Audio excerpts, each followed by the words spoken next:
All right, Charlie, one take. It's not gonna be one take. Hey guys. So, storytelling in fiction is like one of the most universally loved things on the planet.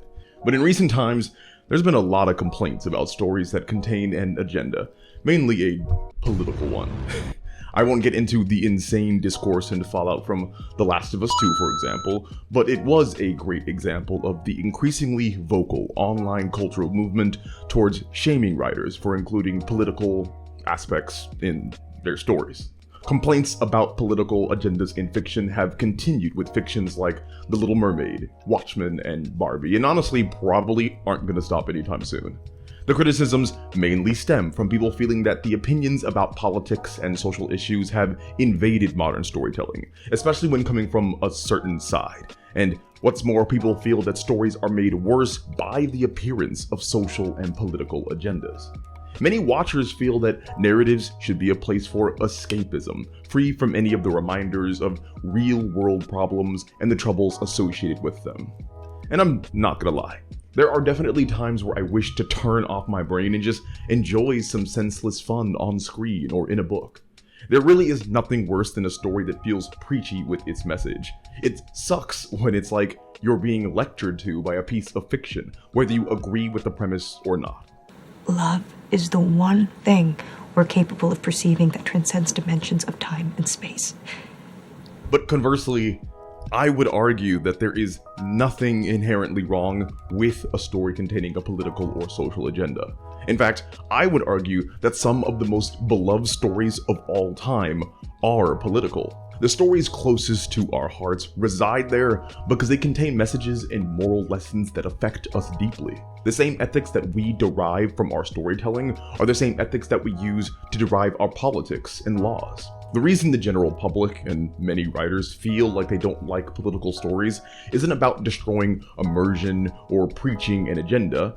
It's because simply those fictions often suck at creating narratives that organically and interestingly interrogate those moral messages.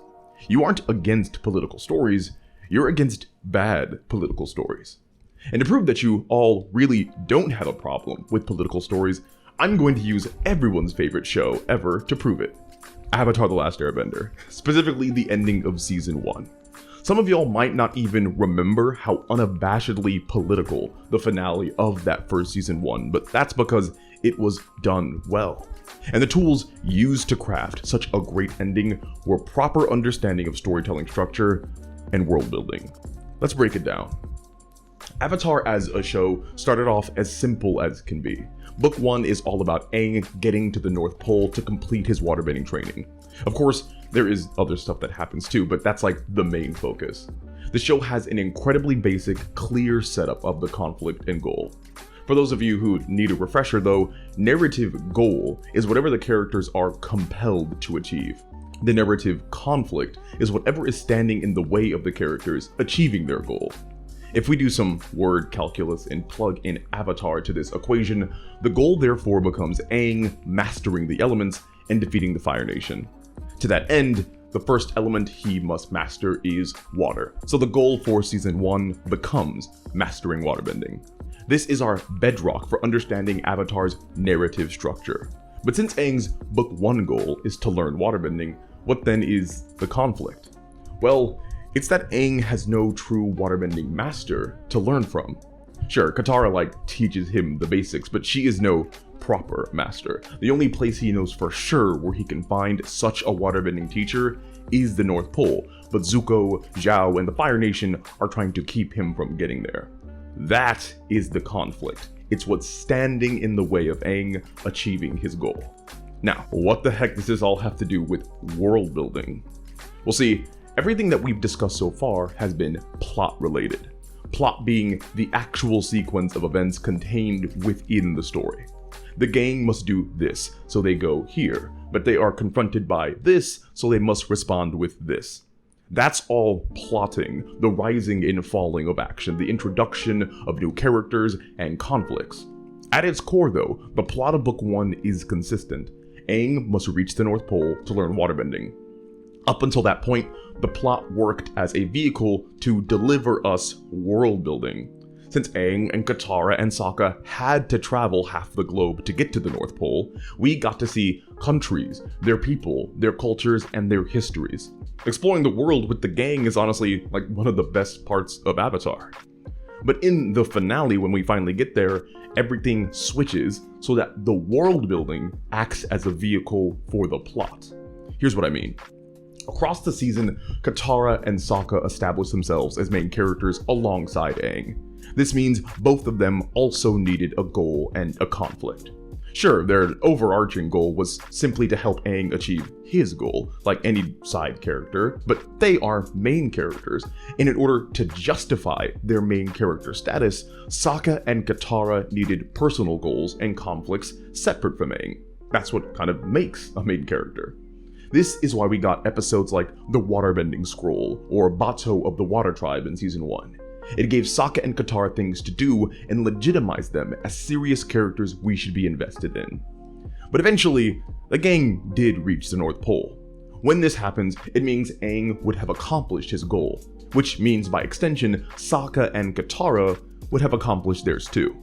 Now, a lesser TV show would have been fine with this outcome. It would have simply had the main character be the focus, get their power up, save the day when the villains inevitably show up, and move on. But Avatar is one of the greatest shows of all time and chose a different path. Instead, the show used world building to manufacture conflict for the entire group. Aang, Sokka, and Katara. This is where things get political though, because the world building created that conflict through systemic cultural sexism. The Northern Water Tribe had very strict ideas when it came to gender roles. Women, for all intents and purposes, were treated like second-class citizens. They were not permitted to learn combat waterbending, but instead were relegated to being healers. Some women and young girls also had no choice in their own marriage and could be wed without their consent. This all comes from the world building of the 100-Year War. Because of the constant conflict and fear of the Fire Nation invading, men were pushed to be military fighters, and women were kept in the safer position of healing. This cultural sexism also probably linked to the fact that the Northern Water Tribe sees themselves as the last place where waterbenders can be born. The Southern Water Tribe had all its waterbenders wiped out, save Katara, and no one really knew about the swamp-dwelling waterbenders out by, I think the Earth Kingdom. The historical setting of the world was used as a basis for the Northern Water Tribe to establish these sex-based restrictions and social expectations. There could have been restrictive social policies placed on men as well, but they weren't explored or revealed in the show, meaning that, from the show's standard, the Northern Water Tribe was an explicit patriarchy. Women specifically were kept from achieving certain social goals. Now, does that last sentence sound familiar in any way? Well, yeah, it's just conflict, not being able to achieve your goal. See, I'm almost certain that the only reason the world-building aspect of the Northern Water Tribe existed in this way was to provide continued conflict to both Sokka and Katara. Like Aang, Katara also wanted to become a waterbending master, so thanks to that sexist world-building, she now had a compelling drama to be engaged in during the finale. And again, because Avatar is a world-class show, the writers understood proper narrative structure and didn't make Katara's conflict stand alone. Instead, it was tied directly to Aang's overarching goal, meaning that Katara's battle for equality ultimately led to the destruction of Ozai and the Fire Nation in a grand sense. Aang resolved only to learn waterbending if Katara got to as well, creating a narrative circumstance where Katara's conflict became just as important as Aang's. Katara as a character in the finale embodied the real socio-political movements of gender equality and feminism. Katara understood that as a woman, she had the privilege of being excused from a social expectation to fight, or to train hard, or to risk her life in war. She could live safe and protected as a healer if she wanted to. But she didn't want to. At the same time as the realization of these privileges, she realized she was deprived of the freedom to willingly choose to fight alongside the men. And the reason this conflict comes off as neither preachy or overbearing or even political is because we know Katara has the ability to fight. Her existence as a character denies the sexism. The show has demonstrated that, female or not, she is an incredibly gifted waterbender and combatant. So when the political world building of the Northern Water Tribe creates a conflict around gender equality with Katara at the center, we don't have to think twice about siding with her and opposing it. The show puts us in a position to endorse feminist ideology, not through cringy preaching, but by giving us the evidence to side with it without thinking. And what I mean by politically preachy is when a narrative goes out of its way to bend the storytelling awkwardly around some socially relevant moral message.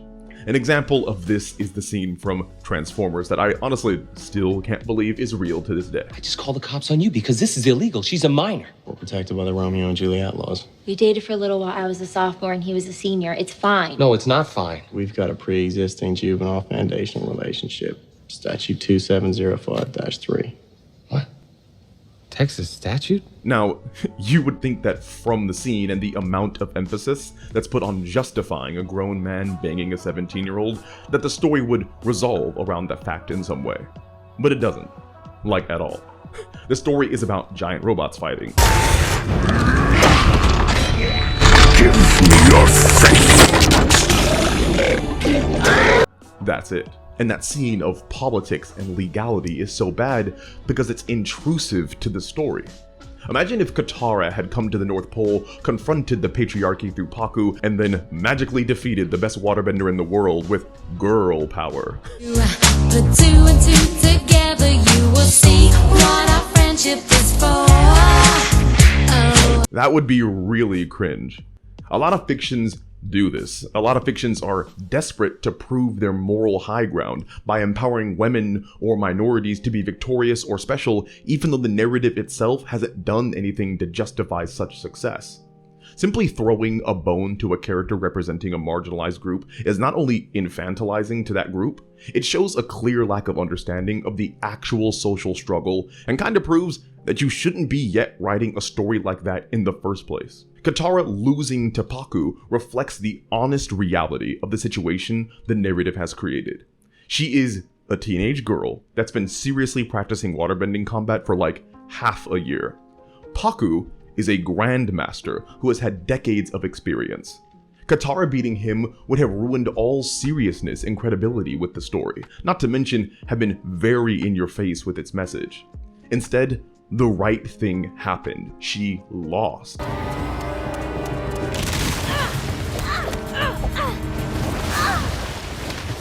But she remained resilient to the very end. Katara represented the generations of women who fought for their own social freedoms and were denied, yet persisted regardless. And due to Katara's resolve and being reminded of the powerful women of his past, Pakku relented and changed the Northern Water Tribe's entire custom of cultural sexism in the military. And this is because, ultimately, true gender equality can only be achieved when the oppressed and the oppressors agree to make a change. Women serving in the military is not some strange, radical idea for us watchers, at least I hope not. Yet Katara's narrative journey centering on achieving gender equality has moral implications reaching far past just armed services. I'm sure it also sucked being a dude in the Northern Water Tribe. Maybe you didn't want to train to kill firebenders your whole life. Maybe you had a passion for healing waterbending and medicine and anatomy, but your society forbids you from pursuing those passions because of your gender. Nobody really wins in a socially repressed society, and the world building of Avatar allowed the political messaging to shine through organically in the finale of Season 1.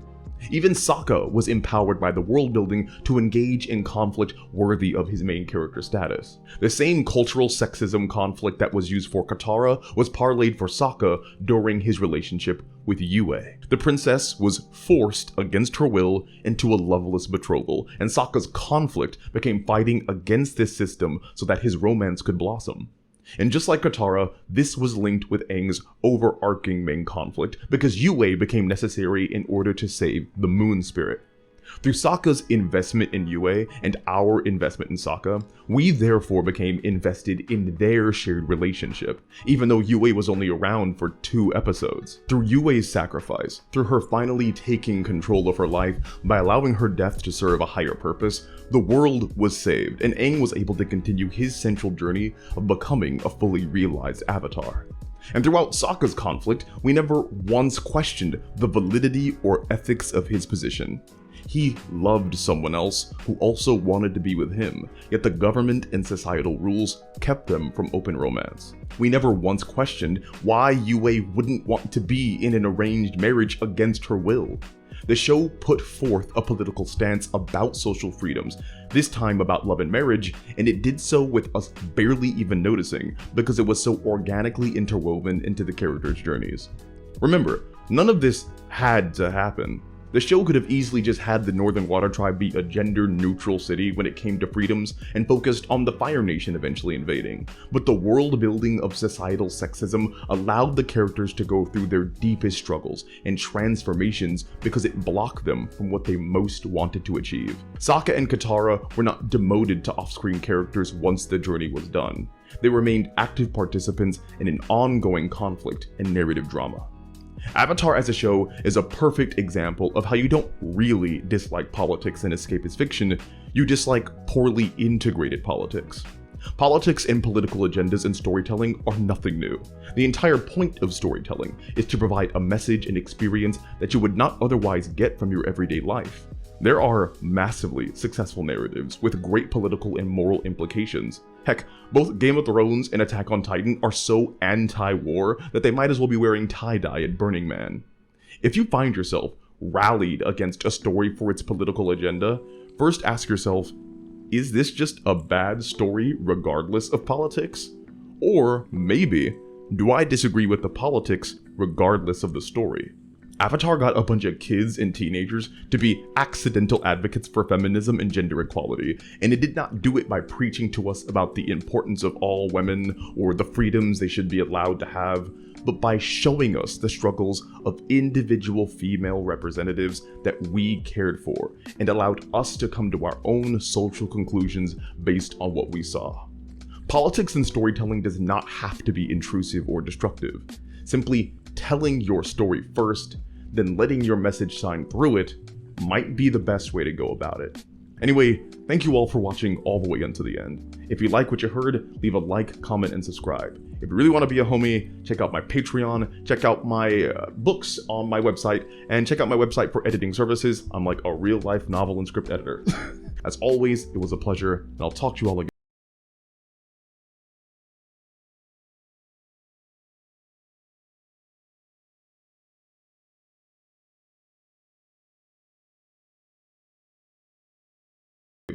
And I have to scroll through all the way now because the teleprompter decided to start over.